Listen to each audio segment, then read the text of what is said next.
अस्सलाम वालेकुम दोस्तों, आप सब देख रहे हैं इल्म सब के लिए और मैं हूँ शहबाज।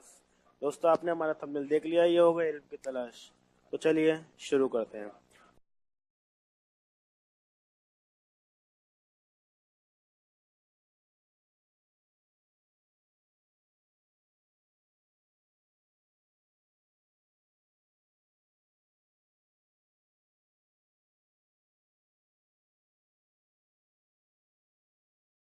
पुराने जमाने का जिक्र है। हिंदुस्तान पर एक बादशाह हुकूमत करता था।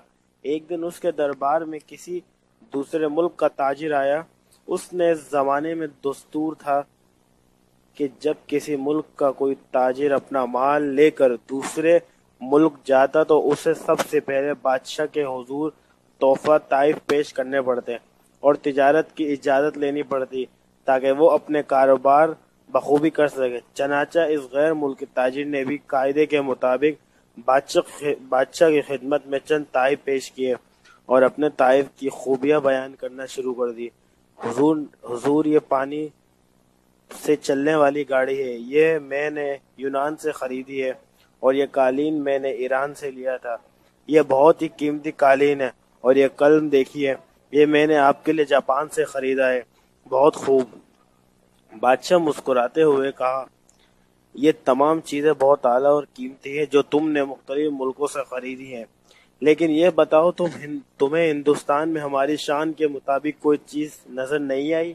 ताजिर ने बादशाह को मुतासिर करने के लिए कहा, आलीजां, आपकी शायान शान कई चीजें मुझे पसंद आई, लेकिन एक चीज ऐसी है जो जनाब के मर्तबे के एन मुताबिक है। अच्छा, वो क्या चीज है? बादशाह ने पूछा। "हु- हुजूर, वो एक दरख्त है, एक ऐसा दरख्त जो दुनिया में पाया तो हर जगह जाता है, लेकिन उसे हासिल करने के लिए बड़ी जदोजहद करनी पड़ती है। बादशाह ने हैरान होते हुए पूछा, क्यों, क्या इसमें कोई खास बात है?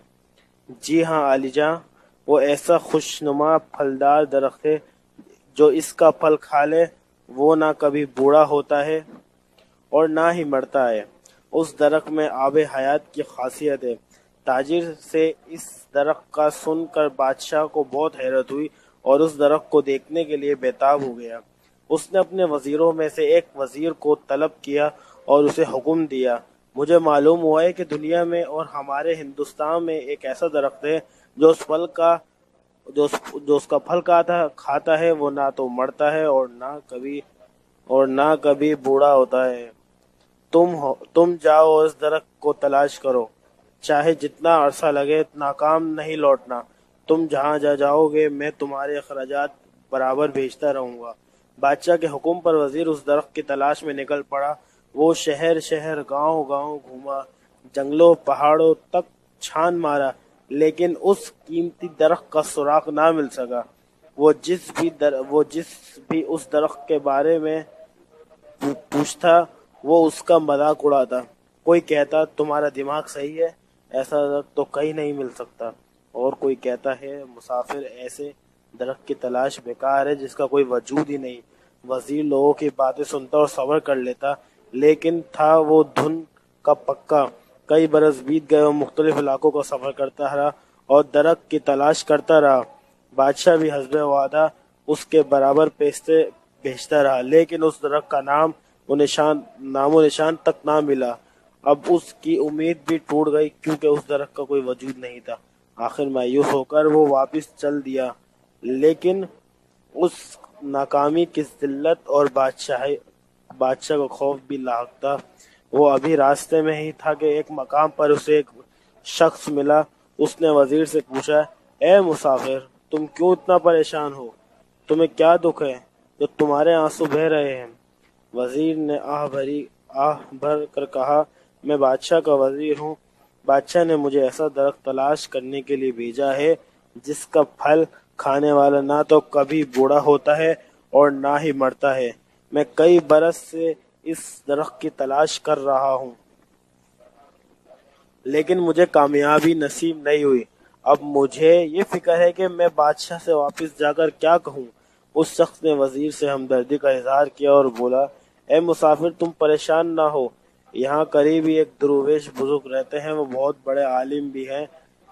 وہ یقیناً تمہاری مشکل حل کر دیں گے۔ اللہ تعالیٰ نے انہیں بہت عقل و بصیرت سے نوازا ہے، وہ تمہاری پریشانی ضرور دور کر دیں گے۔ وزیر نے اس شخص کا شکریہ ادا کیا اور بزرگ درویش کی طرف چل پڑا۔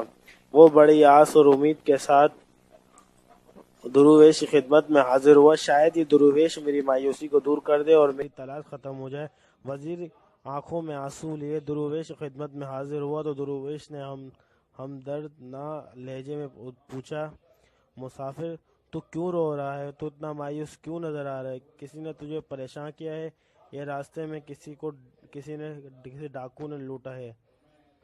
تو دوستو، اس ویڈیو کا یہ پہلا پارٹ ہے۔ آپ کو ہمارے پہلا پارٹ کیسے لگا کمنٹ میں ضرور لکھ کے بتائیے۔ ویڈیو اچھی لگے تو لائک کریں اور نہ اچھی لگے تو ڈس لائک کریں، اور جاتے ہو سکے تو میرے پیج پہ سبسکرائب ٹھوکو دوستو، اور خدا حافظ۔